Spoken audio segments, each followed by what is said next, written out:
Recently, we installed the RetroArch system on Q400 and we're still testing on it.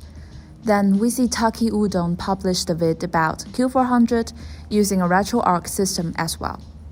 Our first impression is that his video is quite misleading because there are lots of unexplained details and things that don't match the facts.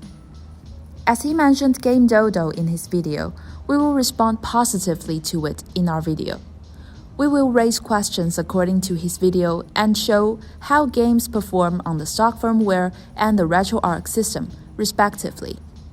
By showing this, we aim to let you have a more concrete understanding of whether the Q400 is that bad or not. Question 1. Is this device actually a finished product? In his video, he said, "All signs point to the fact that this is a finished product." Is it? I noticed that he's using a device with no logo. It's different from the selling version. There's a way of knowing whether the device he got is a finished product or not. We double-check how games are run on the stock firmware and RetroArch using a random on-sale device. If the problems he claimed don't appear, that shall elucidate the case. Prototypes are always faulty, and it's not fair to generalize using a single case. Question 2. Is the stock firmware related to RetroArch? Why mentioned RetroArch when speaking of the stock firmware? When speaking of some game running problems on the original firmware that Q400 comes with, Taki said they are due to some really poor RetroArch configs. Whoa, hold on there. Wasn't he talking about the stock firmware? The stock firmware is not RetroArch, but a Linux-based system that's designed by the manufacturer. Then we should know that the stock firmware is a parallel concept to RetroArch, because RetroArch is a front end that can be installed and run on Linux. I'm trying to clarify that when he's talking about the stock firmware, there's no point in attributing the problems it has to another system that's not yet installed until you do so. Question 3. Why didn't he show the problems on the stock firmware? He said the stock firmware is total trash and has audio issues when emulating SNES, and GBA not performing well. Ghosting appeared on fast side-scrolling games. Thanks for pointing out the problems for players, but wouldn't it be more helpful if he showed them in the video? Question 4. Why use the non-original system to illustrate the problems? Continue with question 3. He said there are many issues with the stock firmware, and he's not sure if the issues were due to hardware or software. I don't know about the expertise, but since RetroArch is not the original operating system, there sure will be some incompatibilities. So what's the point of using a second system that performs even worse to demonstrate the problem, instead of just using the original one? And is it the case that RetroArch crashes a lot on Q400? Bearing these questions in mind, we decided to test two random Q400 selling versions with stock firmware and RetroArch system to find out, is the stock firmware on Q400 that trash, as Taki said, and how well do the games run on the RetroArch system? We didn't uncover issues when running games in our previous review on Q400, so we mainly focus on issues mentioned by Taki and other YouTubers. Let's start with games running on the stock firmware.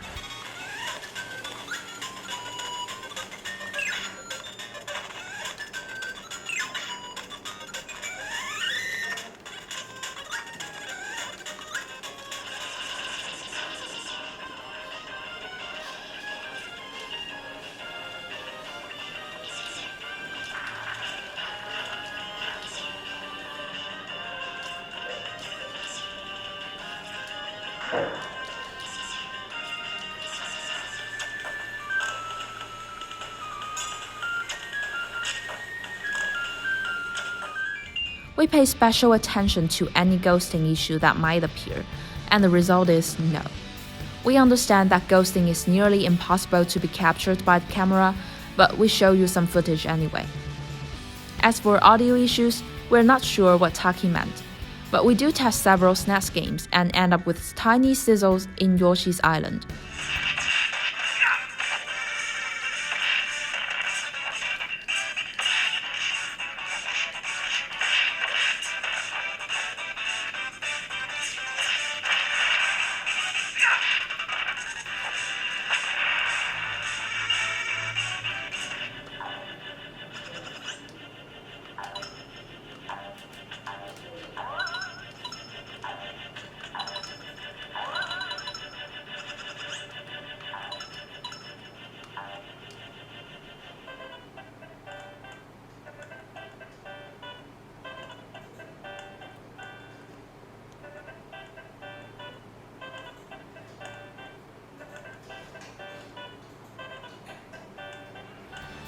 GBA performance was all over the place.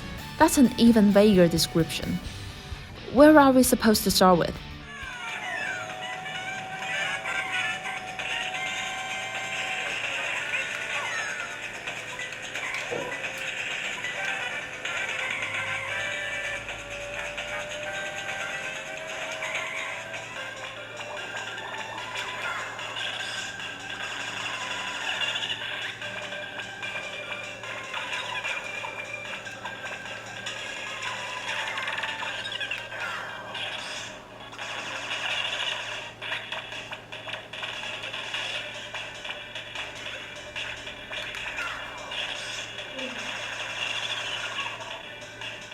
The Q400 factory default system is not the RetroArch system and looks like Linux-based customization. RetroArch is just another system available on the Q400, offering players one more choice. Since it's not the stock firmware, we don't expect it to be an optimal system. Flaws do appear during our testing. The incompatibility of using the RetroArch system shows in 3 ways. When scrolling through the options, the entire screen flashes. It jams when exiting to the options menu sometimes. The TF card might crash after a certain time of usage. As for game performance, we go with the games that Taki showed in his vid. It seemed that many games crashed on his RetroArch on Q400. First, Super Mario Land on Game Boy. Totally fine, no slowdown or screen tearing issues. Then Dragon Ball Advanced Adventure on GBA. We are expecting ghosting or screen tearing here, but again, no.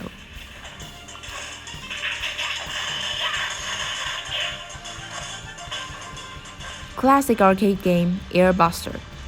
It is said the problem of slowing down might be spotted, but no.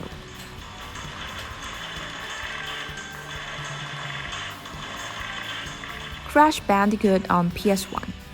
Would it crash? No. Why am I sounding disappointed?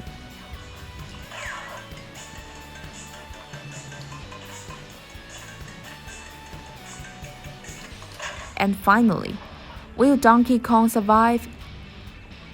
And it does.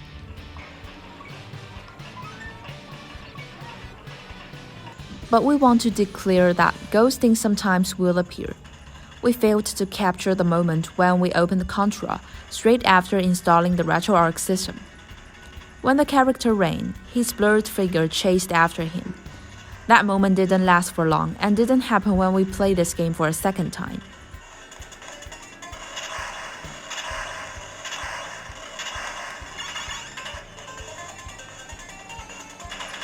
We all know RK3128 is underpowered for N64, and we showed it in our previous review, so we will leave it blank here.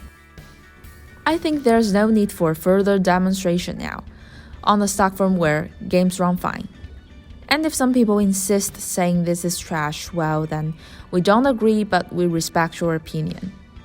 RetroArch can run on Q400, according to our test. Though game running is not a problem on RetroArch and doesn't crash as much as that in Taki's vid, this is merely an option and might have risks to do so. Comparing the stock firmware with RetroArch, I personally opt for the stock firmware, for it is more stable, straightforward, and convenient. Regarding the results that expected problems didn't occur, we may reach a conclusion that I'm only speculating here that maybe Taki's gotten a prototype. Indeed, we are not proficient at technical knowledge like other YouTubers do. They are familiar with electronic devices and understand how the data explains the influence on game performance. We focus more on the experience than the data.